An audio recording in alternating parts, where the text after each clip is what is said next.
Hello and welcome back to Newhouse Esports Update. I'm Andrew Macbeth with Sammy St. Jean, back for another episode in another location. This one we're really hoping to be our permanent home. Fingers crossed. Fingers crossed. This is now my third location, but I think this one's going to be a little better. I like this location. I like our little setup here, and I think our lighting situation's a little better than last week. So. And I actually like the content we have for this episode, so I'm excited. Let's go. Yeah, I do too. Well, after a great weekend of play and some fantastic, as you say, absolute scenes at the State Farm Arena in Atlanta, Georgia, we have our finals matchup for the League of Legends World Championships, and that is DRX and T1. Now, there are a lot of great storylines that are coming out of this game. In particular, let's start with T1. So T1, of course, is led by the all-star, one of the greatest players of all time, if not the greatest, Faker. This mid laner has been on T1's team for 8 years.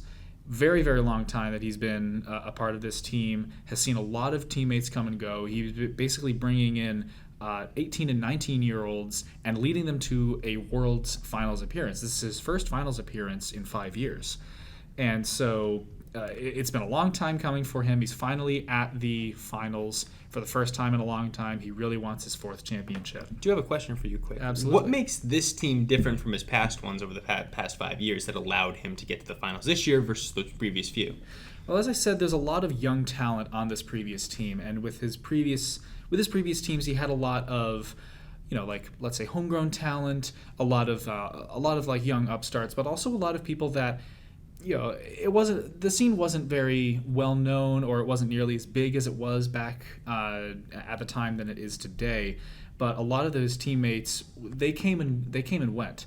But I think what we got from this previous 3 championship-winning teams is that he had a lot of players that were just getting hot at the right time in their careers. And this one is actually very, very interesting because, especially with Zeus at the top lane, Gumayushi in the bottom lane, and Keria, a perfect support player, I would believe. Those teammates in particular, like from 18, 19, 20-year-olds and Faker much older than them, I think these are just young, talented players that have watched Faker play, that have watched some of his teammates, his previous teammates like Peanut that is on Gen G, that lost to DRX the day after they played, has also played with Impact, current top laner for Evil Geniuses. They've seen him play, and they know how to play with him. I think they're just rising through the ranks so quick, and it's a new era with an old captain. Yeah, makes sense. And so obviously this matchup is set, DRX and T1. Mm-hmm. Give me a little breakdown of what happened in that semifinal round with T1 getting the win handedly 3-1, and DRX a bit of an upset-handed win 3-1 as well. Absolutely. So T1 started off a little slow. JDG Intel Esports Club took them down in the first round of play. Some great top lane play from 369, some of the best we've seen from him. But immediately after that, Zeus woke up on his counterpart. And top laners, if you win top lane, that'll really push you forward. And not just you, but the rest of your team, because they don't have to worry about you. They know that you are coming out on top of that lane. So being able to really burst out ahead, getting that confidence boost really helped Faker, Owner, Gumayushi, and Keria to really propel their play and just outperform 369 and the rest of JDG Intel really successfully. So it was just, at the end of the day, like, you could just tell that, like, even if you don't watch League, you can just tell that T1 is playing at a much higher level than pretty much any team. They're able to think 5-6 steps ahead of their opponents every single game they play. So DRX is going to have a lot of work to do to take them down. Okay, fair enough. And now, obviously, the other match, DRX, surprise 3-1 win. What allowed them to come over the top of what you expected, I believe, was Gen G coming out on top of that matchup with the rematch against T1? So I think the big one is I really predicted Gen G was going to face T1 in a rematch of the LCK finals from earlier this year. And it really looked like that was going to be the case for Gen G, especially because their star mid laner Chovy, this was his first semifinals appearance. He was looking really good, especially on the Sylas and the Azir, but the one thing that really took them out of the game was Peanut. He was incredibly outperformed by Damwon Kia's Canyon in the quarterfinals match, which I was able to see in person, and it seemed that he hasn't recovered. Like, he was really out of form, and DRX's Pioshik in the jungle was really able to take it to him and win those matchups. Pioshik had originally been kind of seen as a bit of a liability, not a very good jungler, but put him on the Kindred, he was able to really pop off in those situations. But I think like the main reason for the success of DRX against Gen G was Zeka. Zeka is an 18-year-old incredible player, first World Championships appearance, first season of professional play, and he has been putting the team on his back and really been propelling DRX to a very big surprise in the finals. Now, obviously, so we have DRX and T1. Mm-hmm. This matchup is going to be exciting, especially with the way that DRX is playing and playing above maybe expectations. My experience with League of Legends comes with the top lane. It's the only real role that I've played with. Hey, same here. So put it in context for me. Who has the advantage in the top lane, a lane that requires you to be very self-sufficient? So the top lane is going to be Kingen against Zeus. And this is going to be a real battle of sustainability and essentially just tankiness. Now, Kingen is very well known for playing his Ornn. Ornn is a very tanky mid laner, or rather top laner, where he can just accrue a whole bunch of health and then upgrade his teammates' items very, very easily. So it's just a sense of, can you stop Kingen from getting to the Ornn? And if he's on Ornn, how can you stop him from being as effective as he is? Now, I think Zeus can really do this because he's been very versatile on his top lane champions, especially bringing out some pretty dominant ones in today's meta. Of course, Aatrox has been banned for most of the series, although he has had some good performances on the Aatrox. He's been bringing out the Fiora, he's been bringing out Jax, and he's also been playing the Ornn himself. So I really think that Zeus, as long as he can essentially adapt to what Kingen can do, and I think it would be best that Zeka does not pick it would be best that Zeus does not pick his champion first. He rather lets Kingen choose, and then he can adapt to whatever Kingen does. So I think, personally, if they can keep Kingen off the Ornn, Zeus wins. If not, it'll be a lot closer. All right. Now that you talked about that and talked about something I at least understand a bit, give me a prediction. So I would be remiss, I would say, if I didn't talk about the big story of the entire event, and that is, of course, the aforementioned Faker in the mid lane for T1, but also his former high school classmate, Deft, in the bottom lane. Now, Deft is also a legendary player in the Korean stage as well as the entire world. He's known as one of, if not the best AD carries or bottom laners in the entire world, and has been for a long time, but he has never made a finals appearance. He has always played against Faker. Faker's always kind of been his demise, or he just hasn't quite been past the quarterfinals or the semifinals. This is his first finals appearance ever. And so for Deft and Faker to go up against each other, former high school classmates, one has 3 championships, one has 0. One of these players will end up having either their 4th or their 1st championship. I have been proven wrong twice now by DRX. So if I pick T1, DRX is going to win. So I'm going to go DRX 3-2. DRX. They are going to pull it off. Deft is going to get his 1st championship, and this may be his last year. This may be his last dance, I guess you could say, bringing in the Michael Jordan.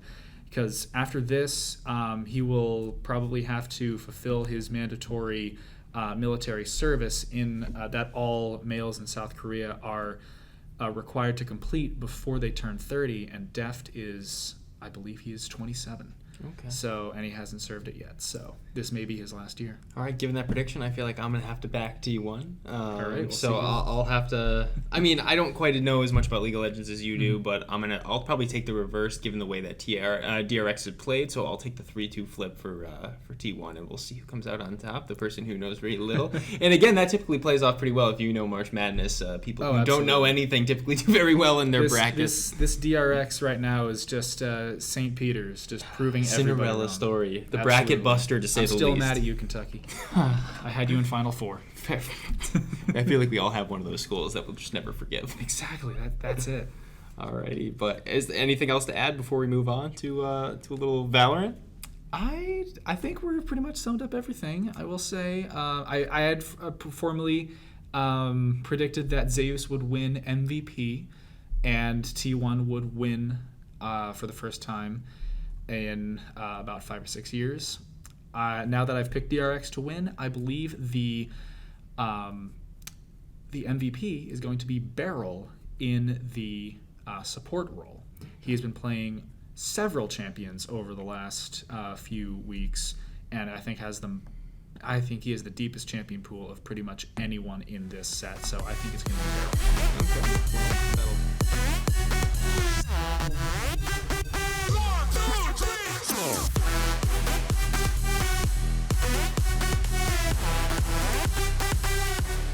I guess for a little League of Legends, and Absolutely. Now we had a lot of fun with segment 2, and this was most of it is recorded before we're doing this section, but a chance to teach you a little bit of Valorant. So we had a lot of fun. I hope I had fun. I hope you had fun as well. I did too. Yeah, no, it was. So what we did is we did a little bit of a 1v1 where I kind of taught Andrew a little bit about, I guess, the shooting mechanics, because they're very unique. You have background in Siege, which is probably the closest game to Valorant that you've played. Yes. And you noticed quite a few things that didn't carry over, just in terms of how the guns work and just how little movement you're allowed to have while you're in the middle of the fight. And you have to find the ability to counter, strafe, and other things. And we'll get into a few of the terminologies later in our little vocab section that we do for fun. Exactly. But we did that. We went to Spike Rush, which is a 6-round, more digestible version, 6, sometimes 7 if you go in overtime, more digestible version of Valorant. Sometimes a little more fun as well because there's little extra abilities, and you don't have to worry about buying things as well. So you kind of get your abilities for free. They give you a set gun. Everyone uses that same gun, and you kind of just, I guess, as I said, it allows you to digest the game at a slower pace, and it gets you kind of step 1 to step 2 from going to that 1v1 with no abilities, just guns, to the Spike Rush, and then we played a little unrated as well. I forget if we played 1 or 2 games, but I think we ended up only playing 1. Yeah. It went quite the distance, though. It did go quite the distance. It wasn't my best game, but it was mine. So it was yours. But yeah, I think we had a lot of fun. I think we made a little progress, learned a lot about the game, taught a lot while it was going on as well, which isn't the easiest thing to do, especially when you're not playing your best game in the unrated. But had a lot of fun, and I hope you guys enjoy watching me teach Andrew a little bit and then struggled in the unrated. All right, take a look. Alrighty, Mr. Andrew, are you ready for your first Valorant experience? Let's go. Let's do this. Speed Nash and Mr. Pineapple's entering the fray. So what we're doing right now is going to be a deathmatch. It's going to be a 1v1. When we first start, I'm going to have it us not fight each other, just to kind of get you a general gist of what's going to happen. And then we can actually, fight afterwards.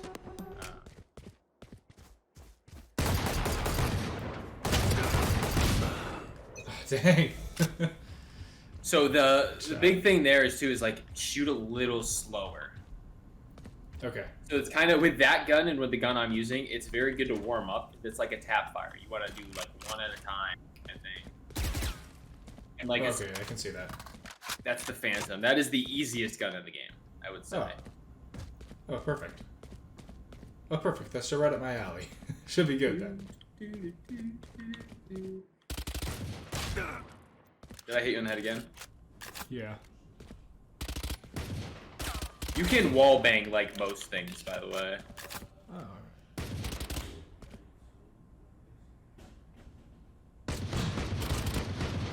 Oh wow, yeah, you can.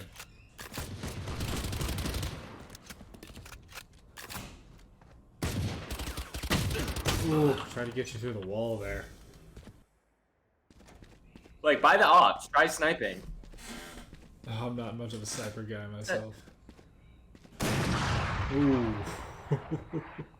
I have an op, see or no. I'm scared to peek now. That's why I told you to buy one, is because I have one. I'm not very good. I'm not good with the op though. That's why I bought it. So, you know, like I'm fairly inconsistent. It's like knowing how to use the abilities. It's not really my ability to aim, if that makes sense. Like like I understand the game, but my aim isn't actually that good. I haven't been on PC that long. Oh, nice shot. There you go. That's a good There you flick go. right there. Oh yeah. Good. Yeah. Next time. Yeah. Starting to get the gist of it. Starting to get an idea.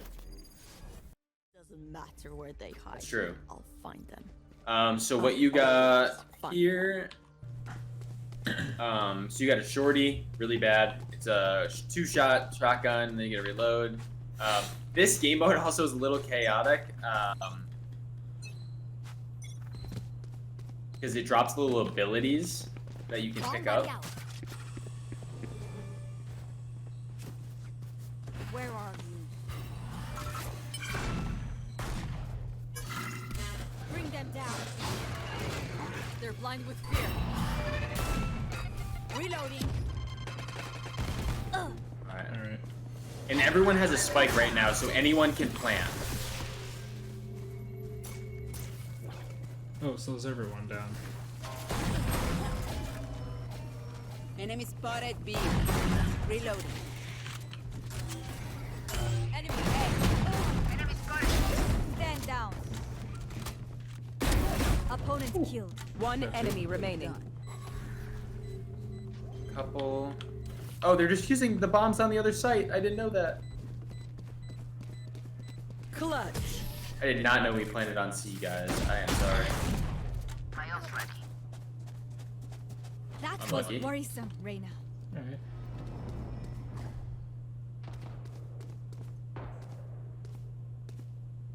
Last player standing. Oh, damn. Couldn't really see him, he was on my right. I have 10 kills though. Are you dude, save some kills for the rest of us. Let's go, guys. You got it. I'm gonna be supportive. There you go. I'm a good teammate, I swear.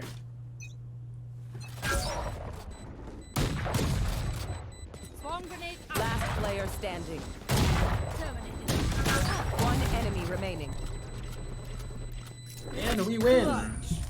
No, we won. Attackers Let's win. go. Nice. Yes, sir. Your first Valorant W. Oh man. Alright, first win. Let's go. Whew. 2-5-1. That's not terrible, yeah. Yes, sir, it was. Alright. So, you ready? Let's do it. Ready. Actually, their chamber's plat 1. But it doesn't look like he's very good. So I don't know. We will see. Alright, round 1. Sage. I would buy a Ghost and a Slow. Alright. See. Should be your middle ability. It's a slow Oh, orb. you got it. And that slow orb helps if someone's trying to like run to the bomb or push you, you slow them down. Reloading. Alright. He could be hiding anywhere around here.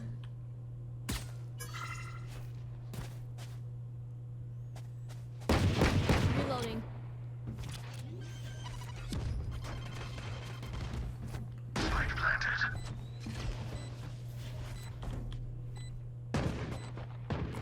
Multiple enemies A.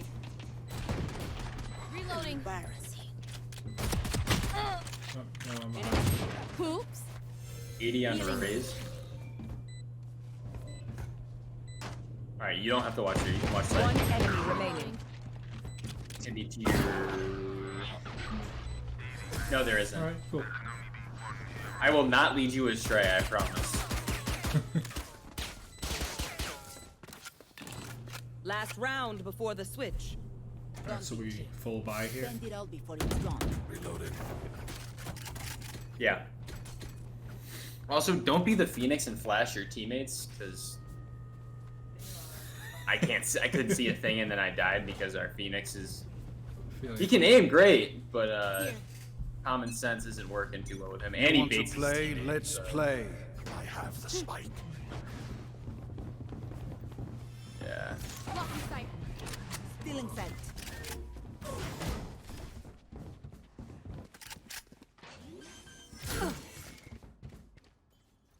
Spike planted.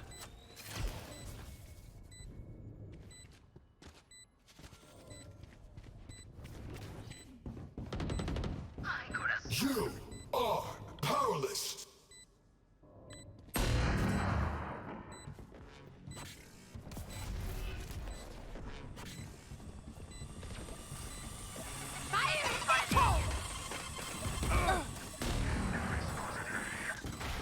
Come on, let's go.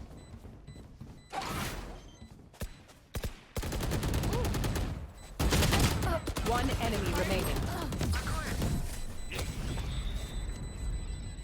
Yes, sir. Switching sides. I'll make the Attackers win. Yep. Just whoever sees them first wins. Whoever stands still. Pretty much. It's a difficult game. It is. 419. It's gonna happen. I might have to make like a separate account to like play with you, just so we're not getting a kid that's diamond, like in our actual like lobby that we're trying to play in. But not bad for like a tutorial here. Well, that certainly was a lot of fun. Really enjoyed my first round in Valorant.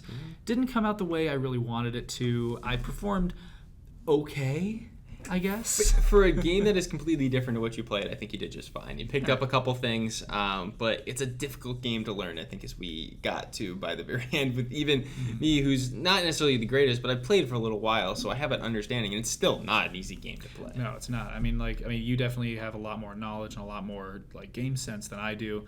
I was able to pick up at least a few things along the way, and I'm definitely going to be playing that game in the future. But we definitely went over a lot of terminology and some things that may be a little foreign to you guys. So essentially, just to break it down a little bit, I'll just be asking the Valorant expert over here exactly a little bit more about some of the words and the terms that we used in game to make it a little more digestible and easier for you. Starting with a wallbang. So we're talking about wallbangs very briefly. Yeah, so this happened, I think, mostly in the 1v1 section. And there was a point where I was just blatantly spraying through a wall. And spraying means just holding down the trigger and shooting kind of aimlessly a little bit.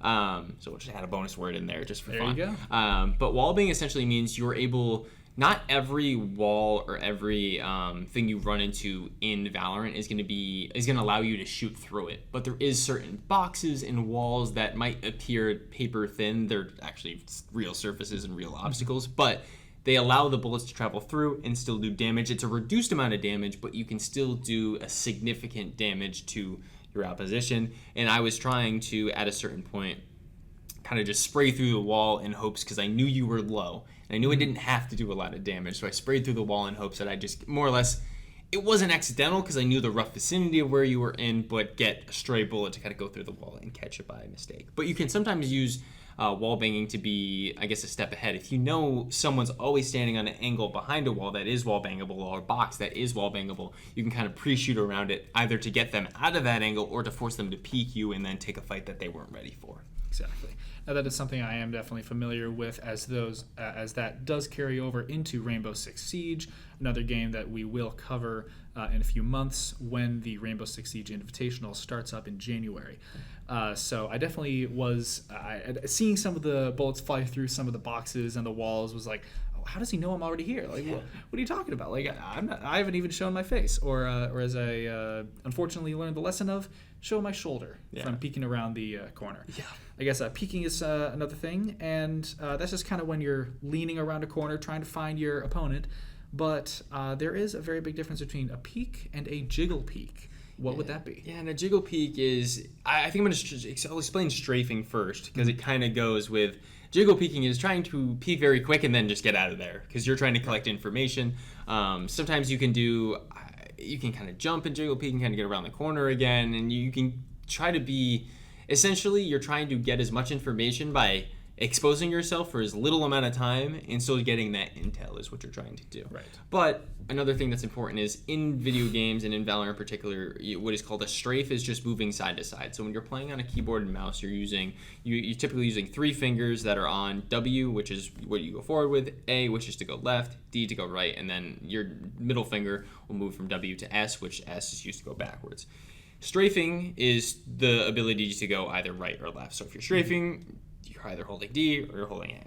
Counter strafing is when you're holding D to peek a corner, and then you tap A and you stop briefly. And that gives you perfect accuracy, even though Valorant has perfect accuracy is a loaded thing. We'll get into it. We'll get into that at a later date. But when you're going to the right and then you press A, counter strafing allows you to stop and get really good accuracy, and you stop instantly. So that first bullet is much more precise than it would be otherwise, because when you're moving in Valorant, you don't know where the bullet's going to go. It's complete. You'll see that from some of the footage that we showed. Yes. Is the bullets will sometimes just go everywhere if you're still moving. So the strafe and the counter strafe kind of work together, and you need those abilities, or at least knowledge of how to do that, in order to jiggle peek and get that intel without exposing yourself. Because as you saw, when you were kind of just strafing slowly side to side, but you were just kind of tapping A, for example, it allowed me to kind of just, I see a shoulder, I know exactly where it is, this can be a free fight for me, and it's not necessarily your fault because you didn't know it, but it gave me plenty of time to prepare for where your head was going to be. Right. Exactly. And of course, counter strafing, jiggle peeking, those are some of the things to improve your accuracy and make sure that you know exactly what's going on. Yeah. However, the real big thing to increase your accuracy is to do what is called ADS, or aim down sights. Yeah, in Valorant, recently there was a player who made a video codenamed Tens who kind of explained this, and that full first bullet accuracy in Valorant, the first bullet you shoot, is not that accurate compared to most games. But what ADS does and aiming down sights does is it makes it more accurate. And we talk a little bit in the gameplay that aiming down sights doesn't give you a ton of benefit, but this video kind of explains that there is a little more benefit than maybe realized. So in these longer range fights, when you don't have as big of a target to kind of look at, it gives you a little bit of a benefit to aim down sights and have that first bullet accuracy, so you can kind of line it up in the crosshair. And that when you're aim down sights, looking down the scope, it's zoomed in a little bit more, and it gives you that added benefit of that first bullet accuracy. Exactly. I mean, those are a lot of things that, of course, you got to keep in mind when playing Valorant, but of course, when you've been playing for a long time, it all just becomes second nature. And so that's what I hope to figure out as time goes on. Still becoming second nature. Exactly.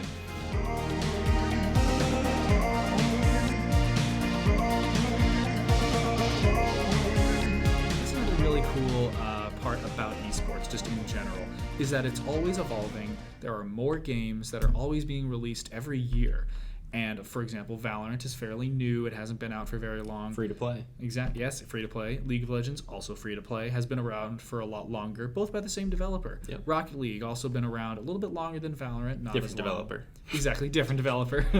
But there is also the big giant of online competitive video games and esports as well is Call of Duty. Now, Call of Duty, first developed by Activision and later Activision Blizzard, is a long-time running series of first-person shooter games, and this game has seen a lot of different iterations over the last decade or two. And one of the biggest, most popular ones is Call of Duty Modern Warfare 2. And it just got re-released, and the multiplayer has been live now for about a week. And so there's going to be a lot more esports surrounding a re-release of a classic video game. However, there is just one problem. Would you like to explain that to us? It's too expensive. we're in college, and it is a $70 video game versus the free-to-play options that we talk about. That's the one problem with video games. This is the quality improves, and I know to go into inflation or whatever, the price of things in general going up. $70 is a lot for a video game, and especially one that is going to be redone in a year or two. Right, and I remember days when video games were $40 or $50, and I remember when 60 kind of became a bit of a benchmark for 16 or so years. Yeah. Because I remember seeing maybe let's say the Wii gets released in 2007. Here comes Mario Kart Wii, Super Mario Galaxy, like some of these classic games that I played. These were all $50 or $60, and they were kind of staying. And this is in 2007. After a decade and a half, it's finally jumped. The standard of a AAA developer video game has finally been upped from 60 to 70. And I don't think it's going to be that long until we see triple digits for video games, which is just very, very disappointing. I will not be buying it if it gets to that expensive. And again, when it comes to video games in general, like when there's an exciting game, you want to watch it. You want to get excited for it. You want to pay for it. But that's the unfortunate part of playing video games and being a fan of online competitive games, because it's just a lot of cost. And sometimes the cost is out of your wallet, but sometimes it is a bit of a mental cost. Yeah, you're not wrong there. And that comes a little bit with more of those games that are very strategic, like League of Legends and Valorant, because they're very taxing on your ability to trust your teammates that you have never met before in your entire life. Whereas, and very true. Whereas in a game like Call of Duty, it's more self-sufficient. Even though you're on a team, someone can win the game by themselves if they're that good. So exactly. I mean, just like any other traditional sport, one single person can't win a game all by themselves. They have to rely on their teammates. And especially for video games, when you're randomly getting picked into a match with other teammates that may or may not be on your skill level or have been playing the game as long as you, that's when it can get a little unfortunate. So esports are really fun to watch, especially because it's all being controlled. And it's all in a controlled environment where there are coaches, there are film sessions, there's everything you need to be successful as a team. Yeah, absolutely. That'll be all for today's episode of Newhouse Esports Update. We'll see you next week with a little bit more content and with a new League of Legends champion being crowned.